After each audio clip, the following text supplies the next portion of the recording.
Hello, everybody, and welcome to Teaching Writing in College. Today we're going to go over a lesson plan with a concept called PARC. It's a concept that helps students do visual design with their documents. It helps me too when I do visual design or when I'm writing any document, and so I think it's a great thing to bring into the classroom. And it's all just a part of the podcast. So Teaching Writing in College, of course, is about this driving question. How can instructors in higher education leverage theory, science, pedagogy, and craft most effectively to help their learners with writing? And so I want to talk about a few of those things today. Those are going to be kind of mixed into this before the actual lesson plan, or before I show you the actual lesson plan.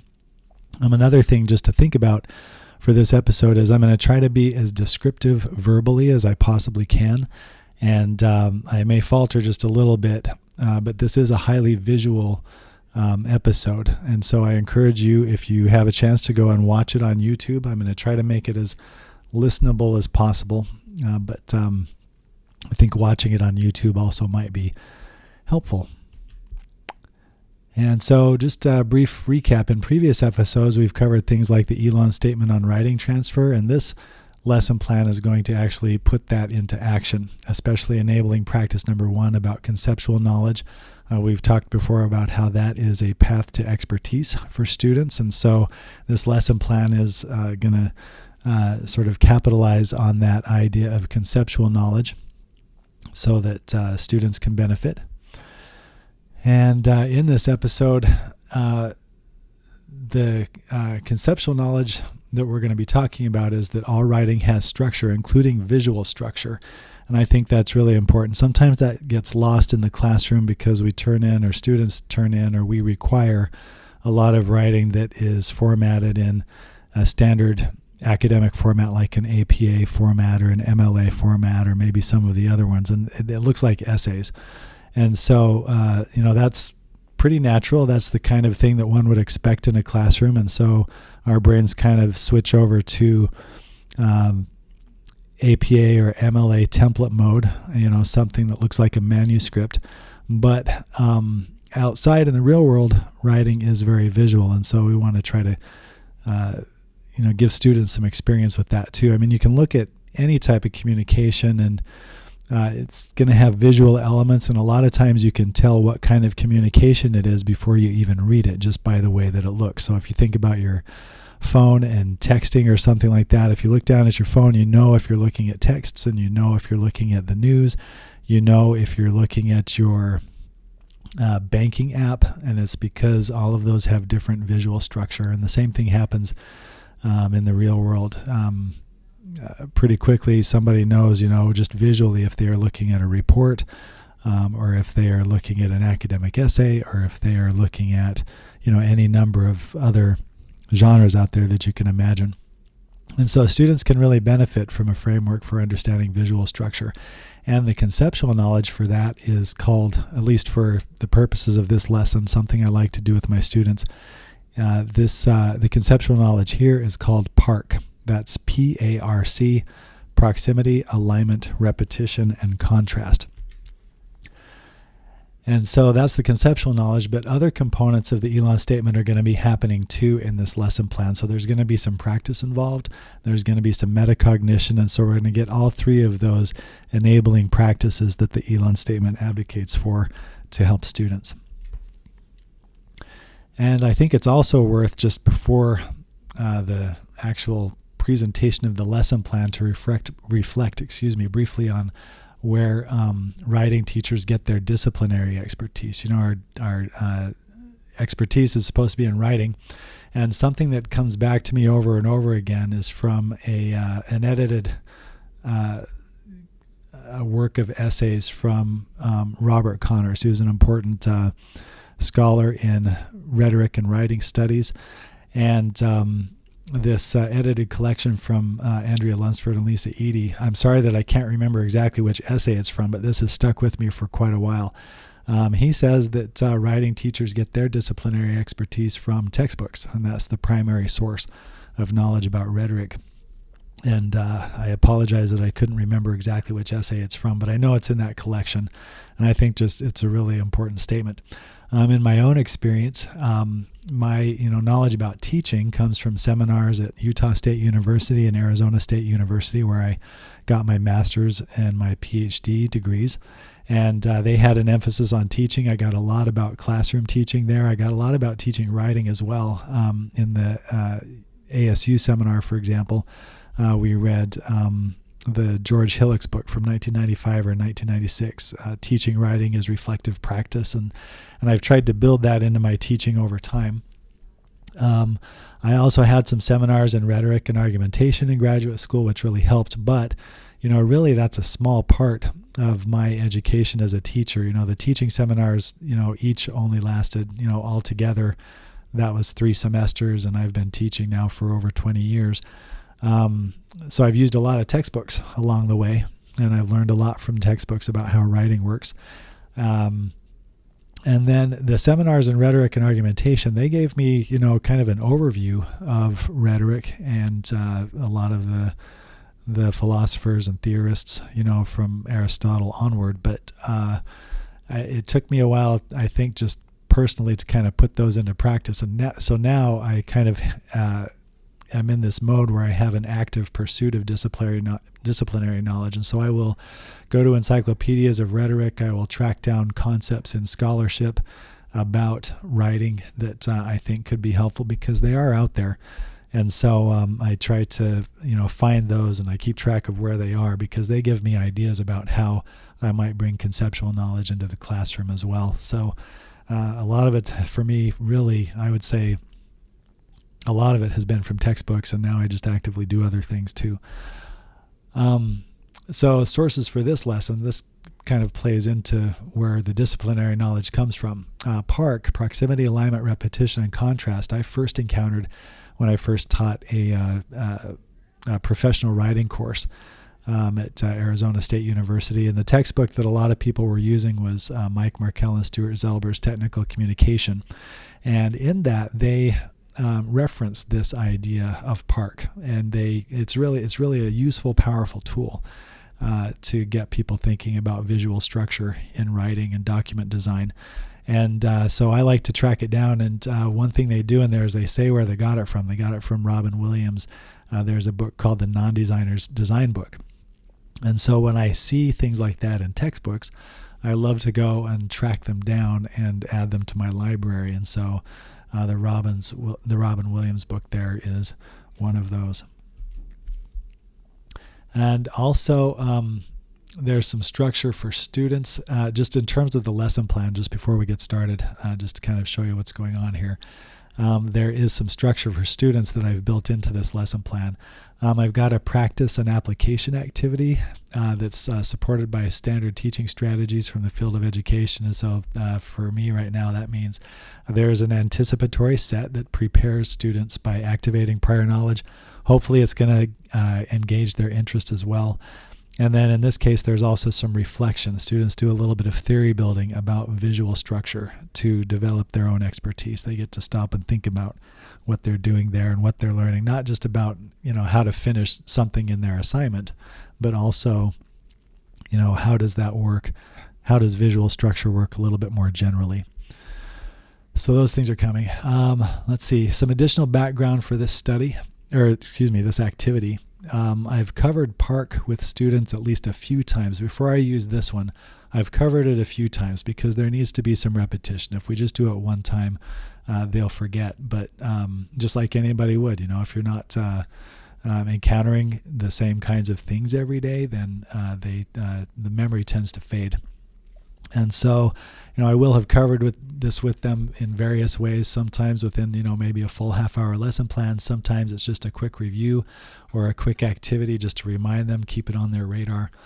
And so I've done other things too, like I've asked them to define PARC in groups or individually so that they can, say what it is, and they've got that kind of sort of declarative knowledge where they can say what something is. And I've made sure students have included PARC in their learning inventories. I like to do learning inventories periodically where I ask students to say, okay, what have we learned, and have them make a list, and maybe sometimes alone, sometimes in groups, and then I'll go over it with them and maybe try to add to, if I need to, maybe if there's something that didn't come up in a class discussion about it, I will remind them of it too. I like to keep track of what we've been learning periodically with students. And so those things have been happening off and on throughout the course. And I just did this activity that I'm going to show you last week. And so in my courses right now, that would have been about week 13 out of 15. And so, periodically I've been doing these things with them, covering the material, defining it, practicing it a little bit here and there, just to kind of keep it on their radar. They've used it in their previous assignments as well in various ways. And so here it is. And here's the opener for this one, part of the anticipatory set. So we're transitioning to my actual lesson plan. And so up here at the top of the screen, I've just got a short individual activity, and I'm going to ask them to define PARC. Remember our practice activity with PARC below? Define proximity, alignment, repetition, and contrast. And so I'm giving them the vocabulary and just asking them to do a brief definition of it. And on the slide, I also have the instructions that we followed, and then the text that they have practiced with in the past at least one time. So the instructions were to copy and paste a chunk of text that was unformatted, and then have them reformatted so that visually a reader can follow along. Instead of just being a big one lump paragraph, they would do things like put bullet points in, they would distinguish different types of information, add headings, and so on and so forth. And so it's I think a great way to kind of get them engaged. And I also got the idea for this particular practice session, that I'm reminding them about here on this slide. The Markel textbook had one as well that I like to use. And then another, I like to do it again, of course, just kind of give them an opportunity with a different piece of text, just so that they can, get the extra practice. Just every once in a while, it doesn't take very long. I mean, an activity like this on its own, the defining, would only take a few minutes. The text, if they are actually practicing PARC with this text that's on the screen, this big chunk of text, that can be a really short activity. It doesn't need to be longer than about 10 minutes or so, just to remind them and maybe help them review, while also giving them something to engage with. And so it's a really great activity from the Markel and Zelber textbook.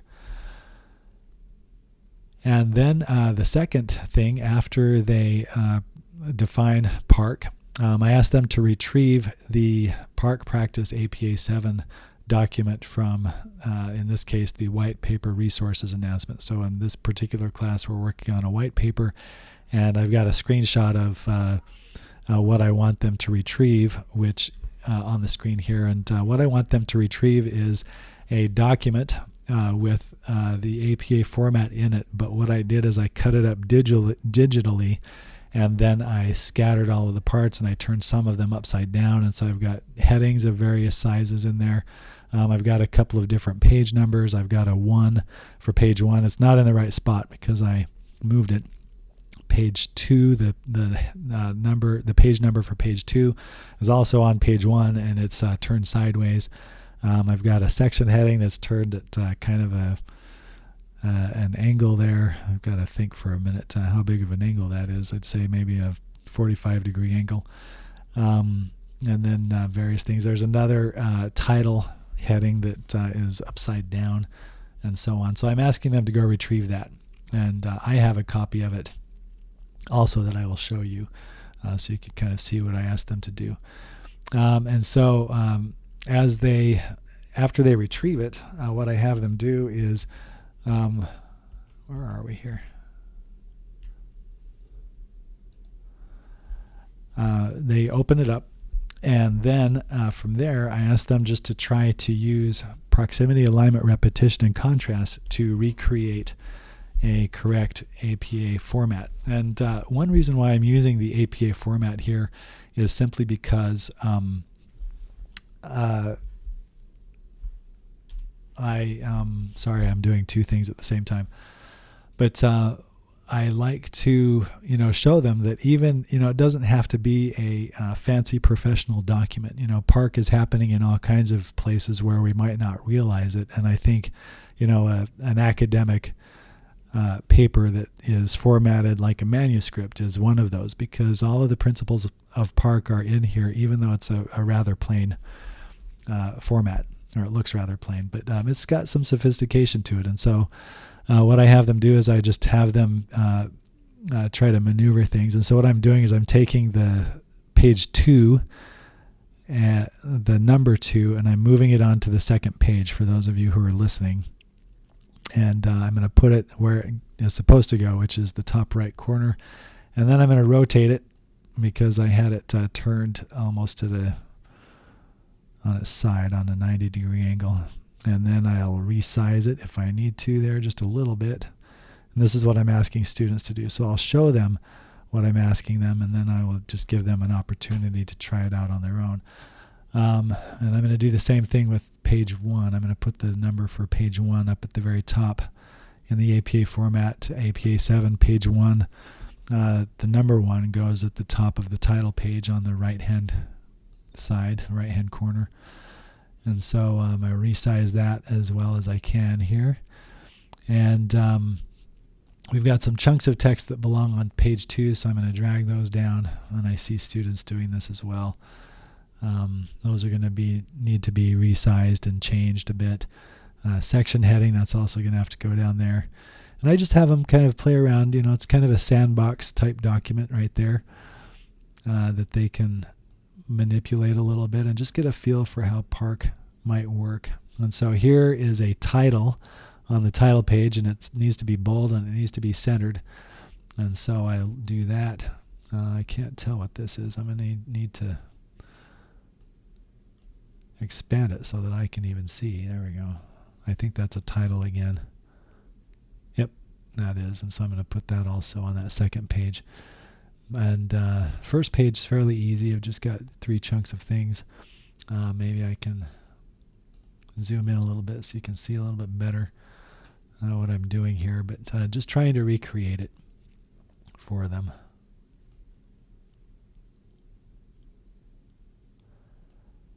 I'll put that's the author information,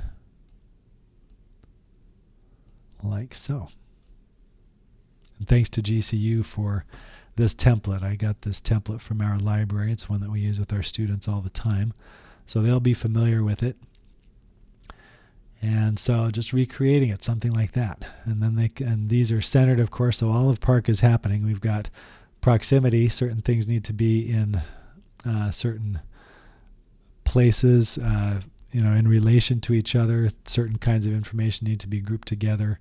Others need to be placed a little bit more separately.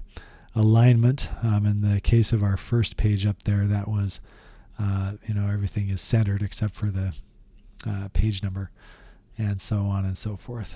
And I might have that wrong. I'd have to go back and look. Do I need to get the title closer to the chunk of text with the student information on it? I can't remember. And so that's useful for me too, just for a review. And then on the next page, of course, the same things can happen. And what happened to I think I lost my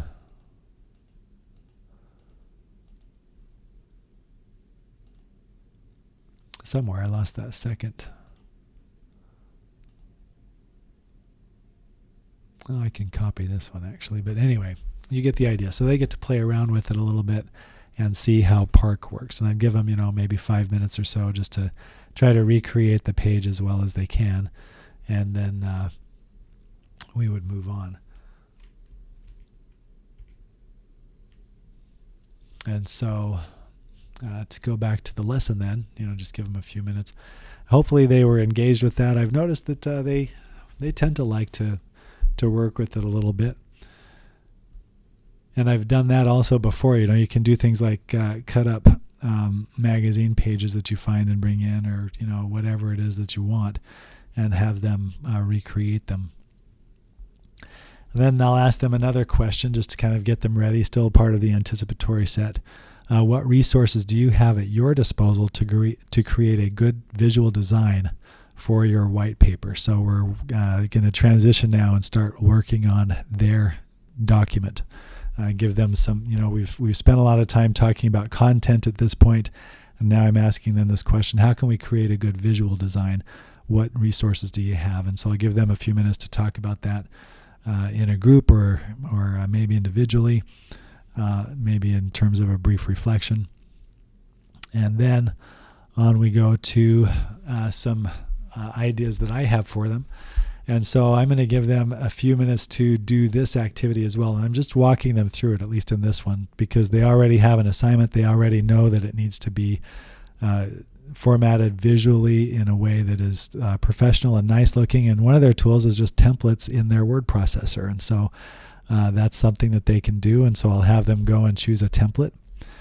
Then the next suggestion I have is to create a chart, and I've got a screenshot of some of the chart functionality, in this case Microsoft Word, and then you can use other word processors too. And I tried to give them that functionality, and I know Microsoft Word because I use it a lot. I know Google Docs because I use it a lot, and I was able to find the commands for that and just give that to them so that they can play around with it. And I do the same thing. So when I've got the word chart up here and I've got the resource, I'm showing them where to get it with the commands insert chart.